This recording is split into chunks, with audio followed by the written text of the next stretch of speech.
রায়নগরের রাস উৎসব প্রাঙ্গণে দাঁড়িয়ে আছি। এখানে অনেকগুলি পৌরাণিক মডেল অবলম্বনে মডেল করা হয়েছে। আমরা প্রথমেই যে মডেলটি দেখাবো অষ্টসখী। অষ্টসখীর সঙ্গে শ্রীকৃষ্ণের যে লীলা, সেই লীলাটি খুব সুন্দরভাবে তুলে ধরা হয়েছে। খুব সুন্দরভাবে তুমি দর্শকদের জন্য পুরো রাস উৎসবটি ঘুরে ঘুরে দেখাও। আরও একটি মডেল জগন্নাথ দর্শন। জগন্নাথ দর্শন এরপরের মডেল অনন্ত শয্যা। সেই দৃশ্যটি ইন্ডিয়ান নিউজ কলকাতা তুলে ধরছি। প্রতিটি মডেলই করা হয়েছে রামায়ণ, মহাভারত এবং বিভিন্ন পৌরাণিক কাহিনী অবলম্বনে অকাল বোধন। এরপরে ময়ূরাবন বধ। এখানের যে রাস পরিচালনা কমিটি তারা আমাদের পুরো রাসটি ঘুরে ঘুরে দেখাচ্ছেন।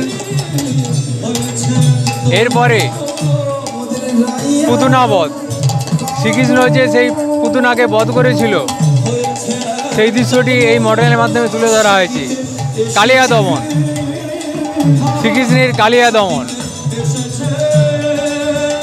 রাস কমিটির সদস্য তারা আমাদের এই রাস মণ্ডপটিকে পুরোপুরি ঘুরে আমাদের দেখাচ্ছেন এবং এই রাস উপলক্ষে চলেছে মুক্ত মঞ্চে অসাধারণ কীর্তন গানের আসর। পরের মডেল সাপ খেলা। এরপরে আছে গোপাল ভাঁড়ের লেবু চুরি। এই দৃশ্য আমরা ইন্ডিয়ান নিউজ কলকাতা দুটি সরাসরি রায়নগর থেকে তুলে ধরছি।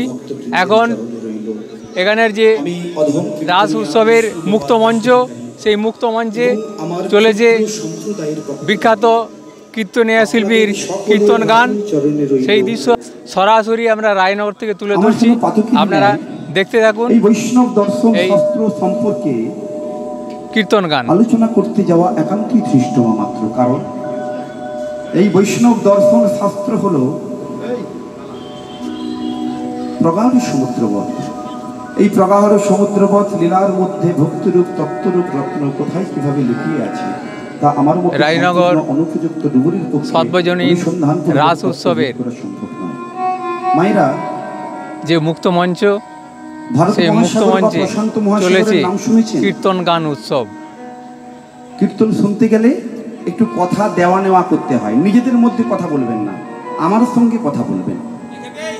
সম্প্রীতি, মেলবন্ধন ও সর্বস্তরের মানুষের অংশগ্রহণে রায়নগর সর্বজনীন রাস উৎসব এবারে 58তম বর্ষ।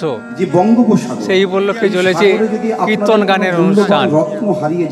আমরা সেই সরাসরি রায়নগর মুক্তমঞ্চে যে কীর্তন গানের আসর চলেছে আমরা তুলে ধরছি, আপনারা দেখতে থাকুন।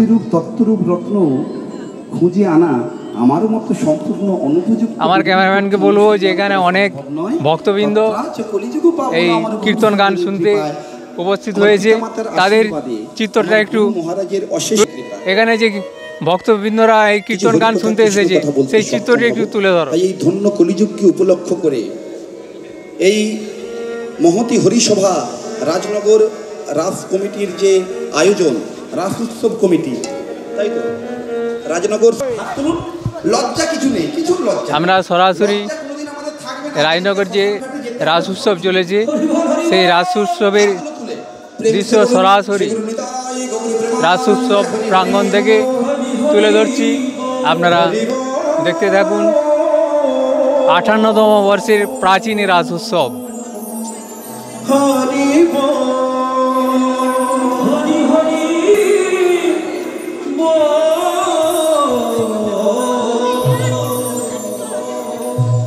রাস উৎসব ঘুরে ঘুরে দেখতে দেখতে পেয়ে গেছি রাস কমিটির অন্যতম আরেক সদস্যকে, তার কাছ থেকেই রাস কেন করছেন সেই বিষয়ে আমরা জেনে নিতে চাই। আপনার নাম? আশিস ঘোষ। আপনারা এই রাস করছেন কেন? রাস করছি, আমার দাদু এই রাসের প্রতিষ্ঠাতা। দাদুর নাম কি? অধরচন্দ্র ঘোষ। আর আমি তার নাতি আশিস ঘোষ। এই রাসকে আমার দাদু যখন প্রতিষ্ঠা করেছিল, বর্তমান যুগ উপযোগী যে পরিকল্পনা এবং অনুষ্ঠানের মাধ্যমে যেসব আমরা এখন পর্যন্ত 58 বছরে পৌঁছে গেছি। 58 বছরের মধ্যে আমি 39তম সম্পাদক, এবং সমস্ত এরকম পৌরাণিক কাহিনী আমাদের অবলম্বন এবং আমাদের রাস উৎসবের ঐতিহ্যের জন্যে আমাদের ঐতিহ্য রেখেছি বলে মেলায় প্রচণ্ড ভিড়, এবং মেলা পারপাস আলাদা, এবং এটা ঠাকুর মঞ্চ। এই মন্দির হচ্ছে, এখানে আরও এই যে রাধা মাধবের মন্দির, আমাদের মন্দির নির্মাণ হবে শীঘ্রই। মহাপ্রভু যদি তিনি না আসতেন, তিনি জগৎ মাঝারে চিনতে কেউ পারতো না যে ভগবান কৃষ্ণ দাপুর যুগে বলে কোনো ভগবান ছিল। সেই জন্য জীবন্ত বারোয়ারি প্রদর্শনী চলেছে, সেই দৃশ্য সরাসরি তুলে ধরছি। বারোয়ারি প্রদর্শনী যে চলেছে সেই দৃশ্যটি দর্শকদের জন্য সুন্দরভাবে তুলে ধরো। 10 বছর আগের কথা মনে থাকে না, সেখানে রাম গোবিন্দ লীলা করেছেন আজ থেকে অন্তত পক্ষে 5,500 বছর পূর্বে। তাহলে মহাপ্রভু এসেছেন আজ থেকে 538 বছর পূর্বে।